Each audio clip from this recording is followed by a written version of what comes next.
Hello student, कैसे हैं आप लोग? आई होप सब अच्छे होंगे। तो चलिए बच्चों, आज की सेशन में करते हैं सरफेस एरिया एंड वॉल्यूम का जो एमसीक्यू क्वेश्चन है, जो आपको एग्जाम्पलर में मिल जाएगा, उसको आज करेंगे। तो बच्चों, ये एमसीक्यू क्वेश्चन करने से फ़ायदा ये होता है कि आपका ना कैलकुलेशन क्या हो जाता है, थोड़ा सा फास्ट हो जाता है। और पेपर में जब आपको एमसीक्यू भी आते हैं और लॉन्ग आंसर क्वेश्चन भी आते हैं, तो अगर आप एमसीक्यू पहले किए रहोगे तो आपको एक आइडिया रहेगा कि कितना फास्ट कैलकुलेशन करना है, ताकि आपको कम से कम टाइम में क्वेश्चन सॉल्व हो सके। अगर इसमें हम क्या करते हैं, लॉन्ग आंसर की तरह लॉन्ग मेथड यूज़ करते हैं, तो हमारा ज़्यादा टाइम कंज्यूम होता है। और ज़्यादा टाइम कंज्यूम होने की वजह से क्या होता है, पेपर में कई बार कुछ क्वेश्चंस छूट सकते हैं। तो चलिए समझते हैं, इसी के बारे में आज का सेशन है। तो ये आपका सरफेस एरिया एंड वॉल्यूम का ऑब्जेक्टिव क्वेश्चन है। अगर आपको क्वेश्चन चाहिए तो आप एग्जाम्पलर से जा सकते हैं, एनसीईआरटी एग्जाम्पलर में आपको मिल जाएगा। तो देखते हैं यहाँ पे। और आगे बढ़ने से पहले अगर आप चैनल पर नए हैं तो प्लीज़ वीडियो को लाइक और शेयर ज़रूर करिए।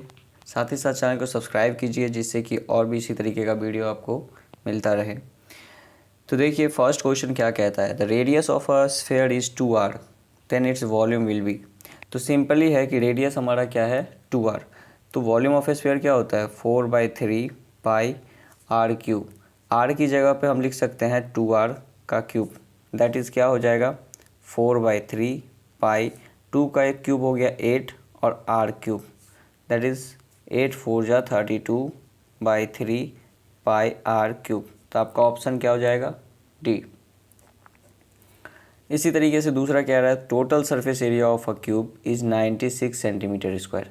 तो क्यूब का टोटल सरफेस एरिया होता है 6 इंटू ए स्क्वायर, जो कि आपका 96 है। तो ए स्क्वायर आपका कितना आ गया, 16। तो ए क्या हो जाएगा, 4। अगर आपका ए 4 हो गया तो वॉल्यूम क्या हो जाएगा, 4 का cube, that is 64 centimetre cube. तो ये आपका ऑप्शन सी हो गया। समझ रहे हैं? देखिए आगे समझते हैं थर्ड नंबर क्वेश्चन में क्या है। थर्ड नंबर क्वेश्चन में है कि a cone is 8.4 centimetre high and the radius of its base is 2.1 centimetre. It is melted. Melted का मतलब ये हो गया कि जो इसका वॉल्यूम है वो मेल्ट करके एक नया स्फेयर क्रिएट कर रहा है। तो दोनों का वॉल्यूम क्या हो जाएगा, सेम। जो इसका वॉल्यूम था वही उसका वॉल्यूम हो जाएगा। तो दोनों के वॉल्यूम को आप क्या कर दीजिए, इक्वेट कर दीजिए। ठीक है, वहाँ से क्या फाइंड करना है, रेडियस ऑफ स्फेयर।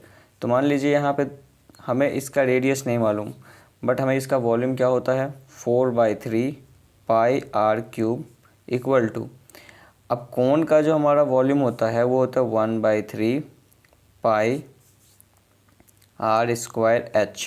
अब यहाँ पे आप क्या करेंगे कि एक जो r है वो डिफरेंट है और एक r डिफरेंट है।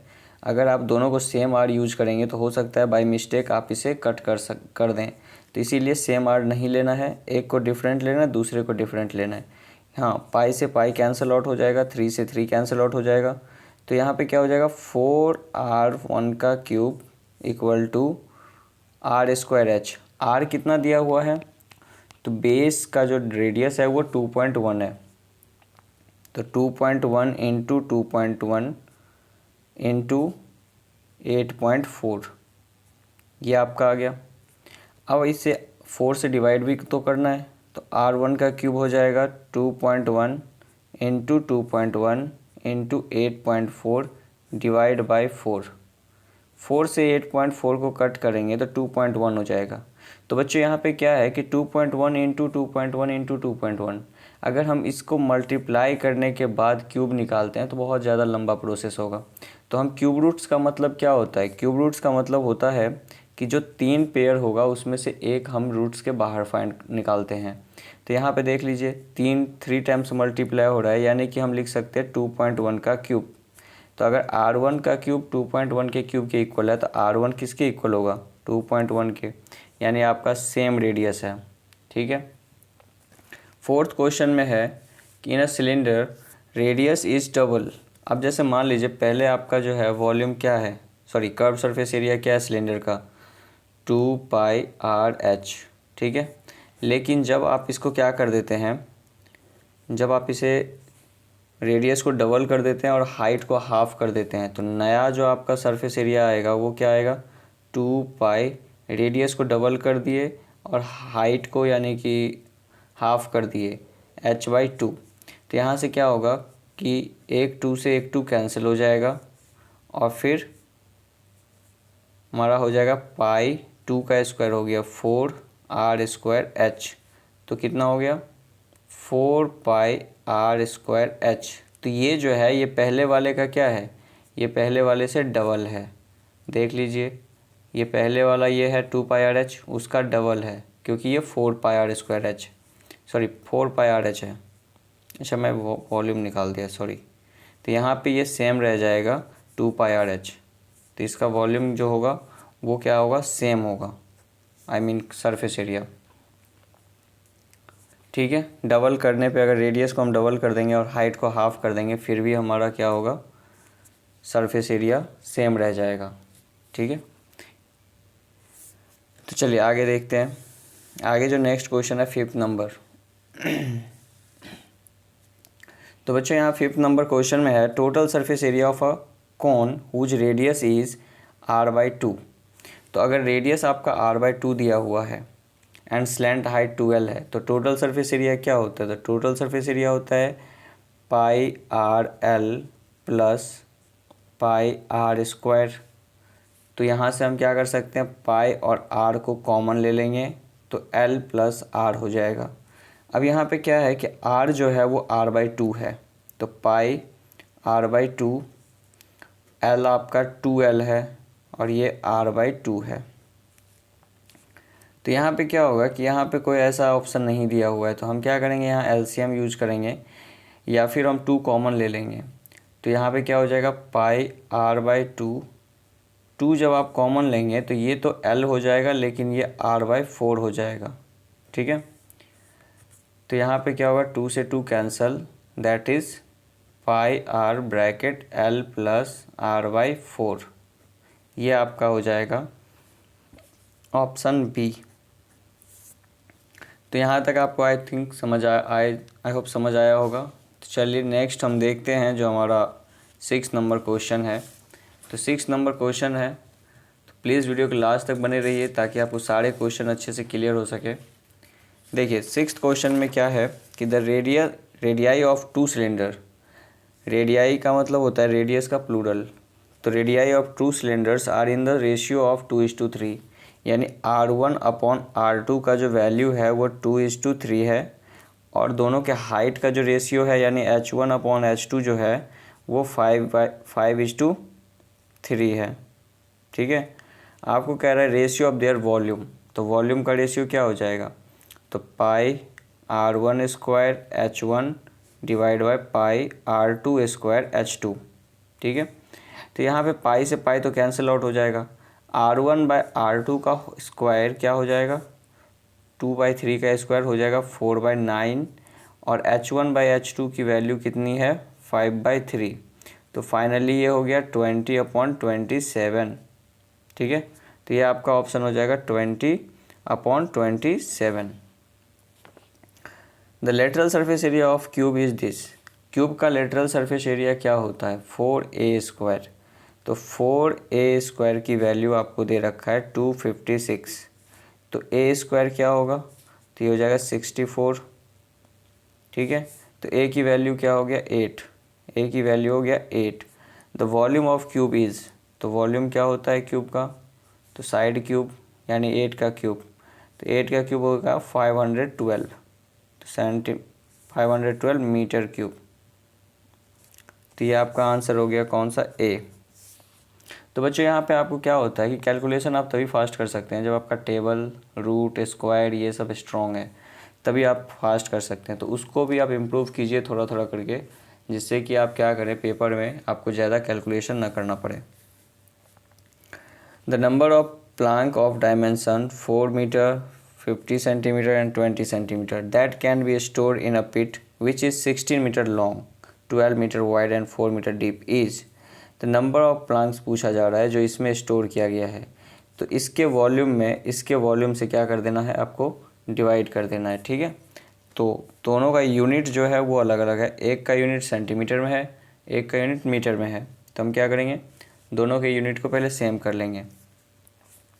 जैसे इसके वॉल्यूम में डिवाइड करना है, तो नंबर ऑफ प्लैंक पूछ रहा है ना आपको, तो क्या करना है, कि 16 इंटू 12 इंटू 4, ये जो है वॉल्यूम ऑफ पिट हो गया, और प्लांक का जो वॉल्यूम है उससे डिवाइड कर दीजिए। तो 4 तो मीटर में ही है, लेकिन ये है 50 सेंटीमीटर, जिसको लिख सकते हैं आप 0.5 मीटर, और 20 सेंटीमीटर यानी 0.2 मीटर। पॉइंट हटा देंगे, ऊपर 2 जीरो आ जाएगा। अब यहाँ पे क्या कर देंगे, जो बचेगा वो काट सकते हैं हम, 2, 6 एंड 5C से कट कर दीजिए, 20 हो गया। तो फाइनली आपका क्या आ गया, 16 6 या 96 इंटू 20, तो ये हो गया 192 जीरो। तो 1920, ये आपका आ गया ऑप्शन 1920। ठीक है। 9th नंबर क्वेश्चन देखते हैं। 9th नंबर क्वेश्चन में है कि the length of the longest pole. तो बच्चों यहाँ पे मैंने आपको जब फर्स्ट क्लास लिया था इसका, तो उसमें बताया था कि कभी ये क्वेश्चन आ जाता है कि length of the longest pole that can be put in a room is dimension इतना इज। तो यहाँ पे लॉन्गेस्ट पोल की जब भी बात करेगा तो हमें क्या निकालना होता है, बॉडी डायगनल। अब बॉडी डायगनल आपको मैंने बताया था कि क्यूबॉइड का जो बॉडी डायगनल होता है वो होता है L² plus B² plus H² का अंडर रूट। ठीक है। तो यही चीज़ हमें यहाँ पे फाइंड करना है।